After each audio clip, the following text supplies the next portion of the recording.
Hello' guys, এয়া মই সুতুৰা শাক চফা কৰিব লৈছোঁ।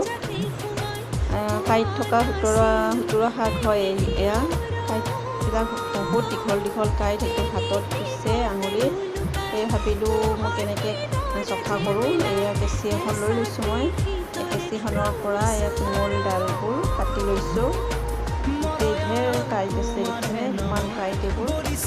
হাতৰ পৰা চুব নোৱাৰি, বহুত বিন্ধে হাতত পিছে।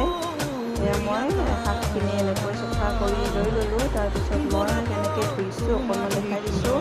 এয়া কাটা চামুচ দুখন লৈ লৈছোঁ, লৈ পেলাই এনেকৈ পানী চৰিয়া এটাত পানী লৈ পেলাই এনেকৈ শাকখিনি ধুইছোঁ দুবাৰ তিনিবাৰ। তাৰপিছত আকৌ এইখিনি মই 10 মিনিটমানৰ কাৰণে তিয়াই থৈ দিছোঁ শাকখিনি, যাতে বালি চালি থাকিলেও তলত পৰি যায়, লেতেৰা বস্তুবিলাক থাকিলে এনেকৈ 10 মিনিটমান থৈ দিছোঁ। 10 মিনিট পিছত মই এইখিনি আকৌ এটা খৰাহীত লৈ লৈছোঁ, পানীখিনিও গৈছে আৰু এনেকৈ কাটিছোঁ। কেঁচিখনৰ পৰাই এনেকৈ কাটি লৈছোঁ, মানে হাতৰ পৰা চুব নোৱাৰি যেতিয়া এনেকৈ কাটিছোঁ। আৰু মই ডাঙৰ শাক ডাঙৰকৈ কাটোঁ আৰু ডাঙৰকৈ কাটিয়ে ভাল পাওঁ খাই, ভাজি পেলাই। আপোনালোকে এনেকৈ কাটেনে জনাব। যদি মোৰ ভিডিঅ'টো ভাল লাগিছে লাইক কমেণ্ট শ্বেয়াৰ কৰিব। Thank U.